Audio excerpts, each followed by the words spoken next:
Hi everyone! Bakit hi everyone? Hi guys! Welcome back to another episode of 7 Minute Sundays! 7 Minute Sundays! Welcome back guys and happy Sunday sa inyong lahat. And eto na naman po tayo, nagbabalik na naman po tayo sa isang episode ng ating segment every Sunday, ang 7 Minute Sundays, kung saan bubunot kami or bubunot si Kim ng random topic sa box namin. Ayan na po ang box namin. So, I think ito na ang pangatlong segment. Pangatlo ba? Pang-apat na segment? Episode? Ng 7 Minute Sunday. Sorry. Pang-apat na episode ng 7 Minute Sunday? Or I think pangatlo or pang-apat na to, guys. Pangatlo pa lang ito. Baka pangatlo. Yeah. So, ayun na nga. Every Sunday namin to pinapalabas ang 7 Minute Sundays para may topic lang tayo. True! Because Sundays are for reflections. That is right. And isa din pala yan sa paraan namin para unti-unti nyo makilala kami sa vlog namin or sa channel namin. Kaya, simulan na natin ang ating episode for today's 7 Minute Sundays! Okay, bubunot na si Kim. Oh, did you explain to the new viewers the premise of 7 Minute Sunday? Sige, explain mo. So 7 Minute Sundays, we're gonna talk about something for 7 whole minutes, and if it's really good, Minsan nag-extend kami. maybe we'll extend, maybe we don't. But Minimum 7 minutes. minimum 7 minutes, and supposedly maximum is 7 minutes. Yes, and aside sa reason namin, besides sa reason na gusto namin na unti-unti nyo kami makilala, gusto din namin kayo mag-engage sa mga usapan at sa mga topics na mabubunot ni Kim. Truly, if you go Sa back episode. to the previous episodes of 7 Minute Sunday, there are comments at the bottom from people. Sometimes we know them, sometimes we don't.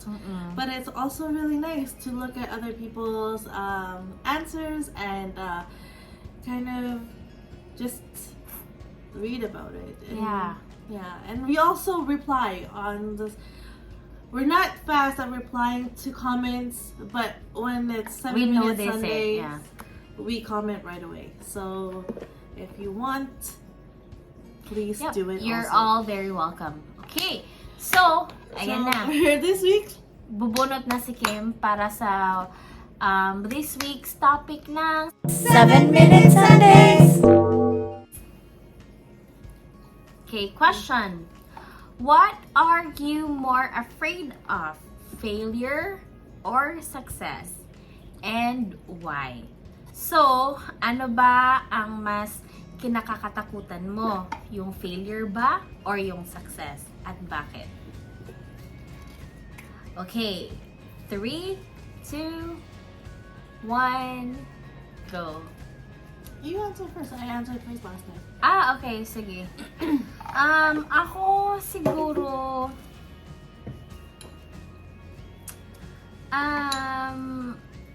dahil napagdaanan ko na yung failure, hindi ko masasabing nag-hit na ako ng rock bottom ha, pero ang dami ng failure sa buhay ko. Sa 30 years of existence ko, ang dami ko nang naramdaman na failure. Kaya yung ginagawa ko ngayon is para na sa success ko. Pero natatakot pa din ako kasi iba yung feeling. I'm not sure. Siguro takot lang ako na baka hindi pala siya yung hinahanap ko. So what? Are you scared of failure or success? I'm more afraid of, I think, success. I think. Okay. I think. I don't know, doesn't make sense. Hindi ko ma-explain yung nafe-feel ko, pero or siguro anxious lang ako na ma-reach ko yung success na yun. Although nauuhaw ako dun, hinahanap ko kasi nga nasanay tayo na may napagdaanan na tayong failures. Pero hindi ako sigurado kung okay ba siya? Okay ba yung success na yun? Gets mo? No. Okay, what are you more afraid of?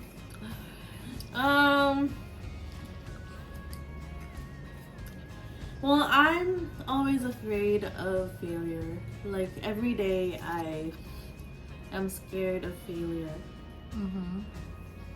Like, even in simpler things like, I don't know, so work, if I have a project and I make a mistake, I am so hard on myself because I feel like, oh, I failed as a person, I failed as an employee, I am just not good. And even in like bigger picture, like someday the goal is to be able to be comfortable enough to be able to like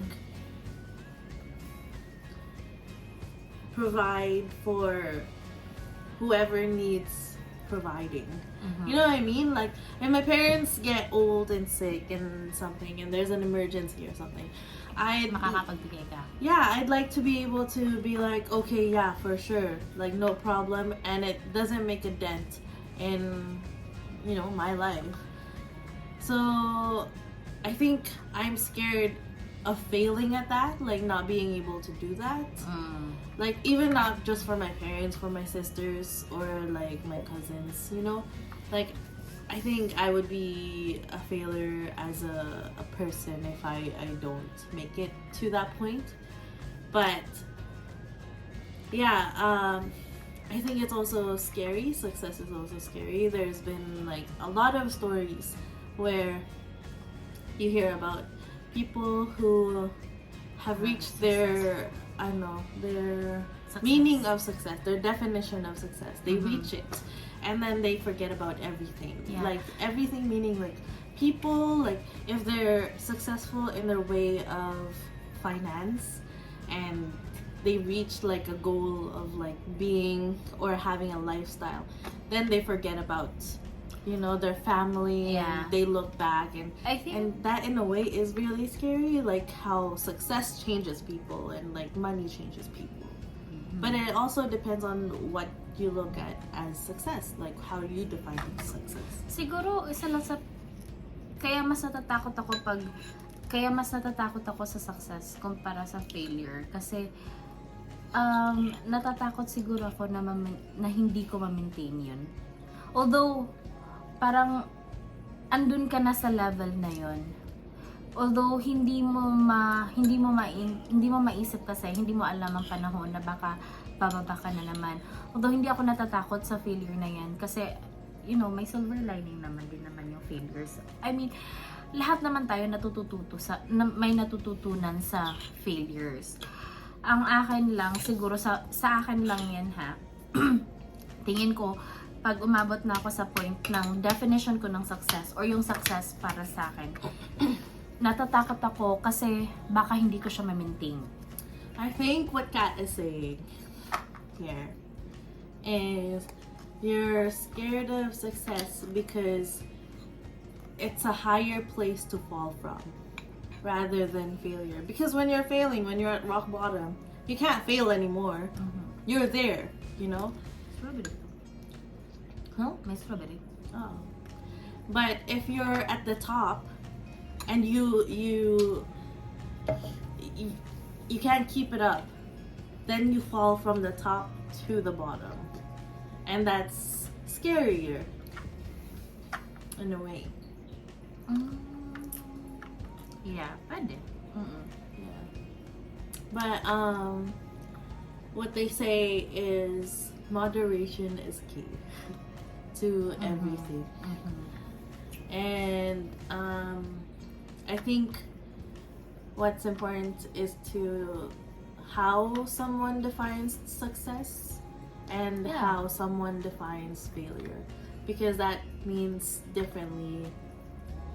Nagdedepende yan sa experience ng tao.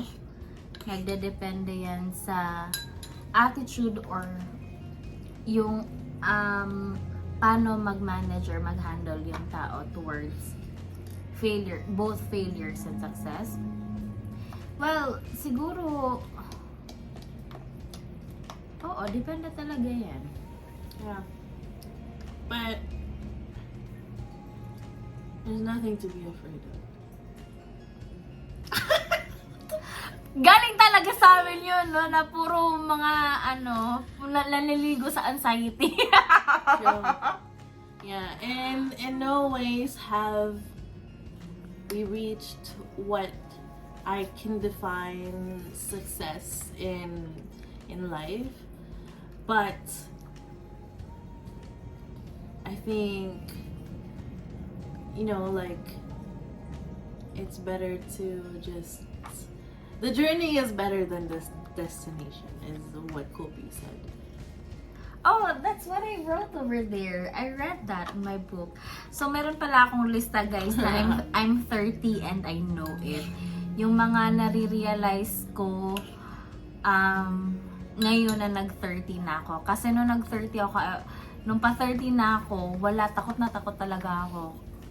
Ewan ko lang, marami lang akong kinakakatakutan nung nag-reach ako ng 30. And so, may mga binabasa akong libro, mga ganyan. But yeah. Yeah. I think that's all for today. So yes, yan yung topic natin ngayon, guys. Kung saan kayo mas or Takot. saan mas takot. Anong mas nakakatakot sa inyo? Yung failure ba or yung success, and bakit? So yan yung answers namin sa ating random questions for tonight, 7 Minute Sundays! And yes, sana kayo ay mag-comment din at pag napanood nitong video namin, mag-comment din kayo, guys. Saan ba kayo mas takot? Ano bang mas kinakatakutan nyo? Yung failure ba o yung success? Kasi, baka nasa same page namin kayo, or baka may iba kayong ideas or oo, tama. Let us know. So let us know. You are Share very your wisdom welcome. with a 20-something-year-old and a 30-year-old. Yes. So share niyo yung experience nyo, guys. Ma-appreciate naman yan. Para naman may mabasa din kami. Baka naman. Yes. So yun na yun. Comment kayo. Yeah, thanks all for watching Thank you so much, another guys. episode of this segment. Thank you and enjoy the rest of your Sundays. And see you again next time. Bye!